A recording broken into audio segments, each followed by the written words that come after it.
নমস্কাৰ মই প্ৰণীতা চুটিয়া আপুনি চাই আছে কৃষি জাগৰণ অসম কৃষি আৰু অৰ্থনীতি সম্পৰ্কীয় বিভিন্ন গুৰুত্বপূৰ্ণ খবৰৰ সৈতে আজিৰ বুলেটিনলৈ স্বাগতম জনাইছো প্ৰথমে চাওঁ আহক হেডলাইনছ পাঠ্যপুথিত অন্তৰ্ভুক্ত কৰাৰ বাবে পদক্ষেপ বন্যপ্ৰাণী আৰু বন সংৰক্ষণ পাঠ বনমন্ত্ৰী চন্দ্ৰমোহন পাটোৱাৰীৰ ঘোষণা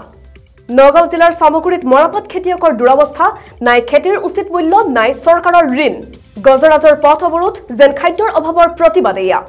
প্ৰগতিশীল কৃষক সমাৱেশ 2022 কৃষি জাগৰণৰ বিশেষ কাৰ্যসূচী দিল্লীত শীতকালৰ প্ৰথম খুৱাত হিচাপে প্ৰচণ্ড বৰষুণ বায়ুৰ গুণগত মানদণ্ড উন্নত আৰু গুৱাহাটীৰ বতৰৰ আপডেট আগবাঢ়িছো বাতৰিৰ মাজলৈ আৰম্ভণিতে জনাইছো এটা ভাল খবৰ বন্যপ্ৰাণী আৰু বন সংৰক্ষণ পাঠ পাঠ্যপুথিত অন্তৰ্ভুক্ত কৰাৰ বাবে পদক্ষেপ গ্ৰহণ কৰা হৈছে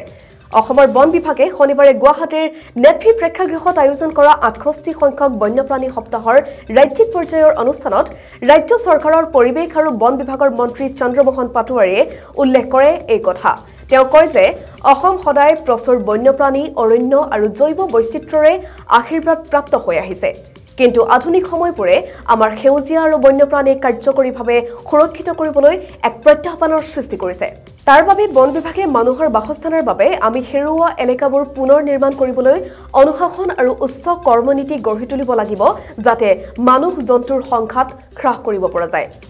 বন বিভাগৰ পৰা উদ্ভাৱন আৰু গৱেষণা আধাৰিত পদক্ষেপ গ্ৰহণৰ আহ্বান জনাই মন্ত্ৰী চন্দ্ৰমোহন পাটোৱাৰীয়ে বিষয়াসকলক ৰাজ্যখনত বনাঞ্চল বৃদ্ধিৰ দিশত কাম কৰিবলৈ আহ্বান জনাইছে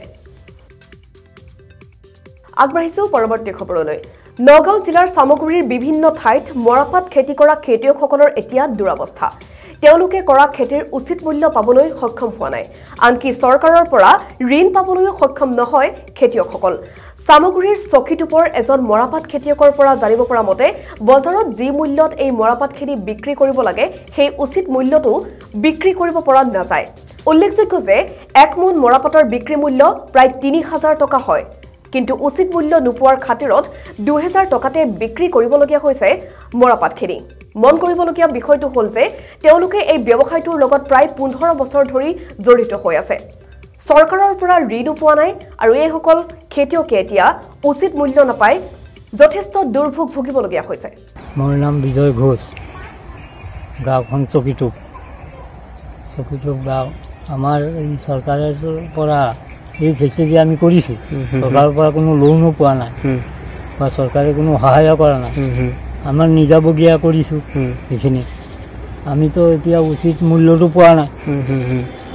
এতিয়া যিটো মূল্য আমাৰ পাব লাগে বা এই মৰাপাটৰ পৰা যি বস্তু হয়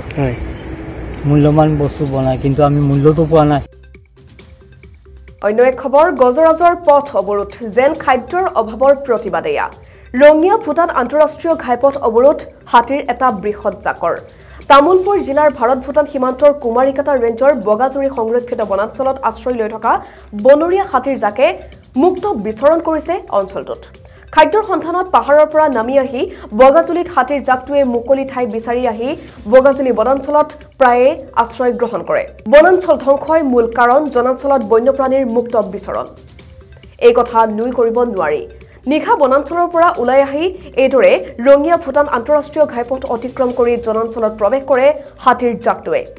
আবেলি আৰু পুৱাৰ ভাগত প্ৰতিদিনে দেখিবলৈ পোৱা যায় এই দৃশ্য এনেদৰে নামনিত প্ৰৱেশ কৰা হাতীৰ জাকটোৱে নিদ্ৰা হৰণ কৰিছে জনসাধাৰণৰ পৰৱৰ্তী খবৰ কৃষি জাগৰণে কৃষকসকলৰ বাবে এক বিশেষ সমাৱেশৰ আয়োজন কৰিছে 11 অক্টোবৰৰ পৰা আৰম্ভ হ'ব এই সমাৱেশ পুৱা 10 বজাৰ লগে লগে কৰ্ণন হৰিয়ানাত TAFE কোম্পানীৰ বাবে এক প্ৰগতিশীল কৃষক সমাৱেশ সভাৰ আয়োজন কৰা হৈছে য'ত TAFE কৃষকসকলৰ সন্মুখত তেওঁলোকৰ নতুন সামগ্ৰী প্ৰদৰ্শন কৰিব এবাৰ জনাইছো দিল্লীৰ বতৰৰ আপডেট যোৱা দুদিন ধৰি দিল্লীত হোৱা নিৰন্তৰ বৰষুণৰ উপৰিও চহৰখনত বায়ুৰ মানদণ্ড উন্নত হৈছে বায়ুৰ গুণগত মানদণ্ড সূচকত বিৰল ভাল ৰেটিং এতিয়া দিল্লীত আগন্তুক শীতকালৰ প্ৰথম খুৱাত হিচাপে প্ৰচণ্ড বৰষুণ যাৰ ফলত চহৰখনৰ বহু ঠাইত পানী জমা হৈছে আৰু তীব্ৰ যান-জঁটৰ সৃষ্টি হয় ভাৰতীয় বতৰ বিজ্ঞান বিভাগে কৈছে যে দেওবাৰে নিশালৈকে নেৰানেপেৰা বৰষুণ অব্যাহত থাকিব অৱশ্যে সোমবাৰৰ পৰা দিল্লীয়ে নিৰন্তৰ বৰষুণৰ পৰা সকাহ পাব পাৰে দিল্লীত শনিবাৰে যান-বাহনৰ চলাচল হেৰেঙা আৰু ফলস্বৰূপে জাখিৰা ফ্লাইঅভাৰ বাহাদুৰগড় অভিমুখে নজফগড় পথ ৰাজা গাৰ্ডেন চফৰ পৰা ঢোলা কোয়ান লুপলৈ ৰিং ৰোডত যান-জঁটৰ সমস্যা কম হোৱা দেখা গৈছিল ইয়াৰ বিপৰীতে আনন্দ বিহাৰ লালকিল্লা মথুৰ ৰোড আৰু চাওলা অঞ্চলৰ ওচৰত জনবহুল যান-বাহনৰ কেইবাটাও অভিযোগ সৃষ্টি হয় ইফালে গুৱাহাটীত আজিৰ তাপমাত্ৰা 29 ডিগ্ৰী সেন্টিগ্ৰেড দিনটোৰ সৰ্বাধিক তাপমাত্ৰা 31 ডিগ্ৰী সেন্টিগ্ৰেড হ'ব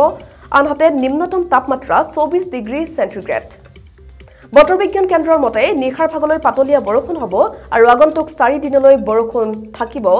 অসমৰ বিভিন্ন প্ৰান্তত কৃষি বাতৰি আজিলৈ ইমানেই কৃষি আৰু অৰ্থনীতি সম্পৰ্কীয় বিভিন্ন খবৰৰ আপডেটৰ বাবে সাবস্ক্ৰাইব কৰক আমাৰ চেনেল কৃষি জাগৰণ আছামিজ ইয়াৰ লগে লগে মই প্ৰণীতা চুটিয়াই বিদায় লৈছো ধন্যবাদ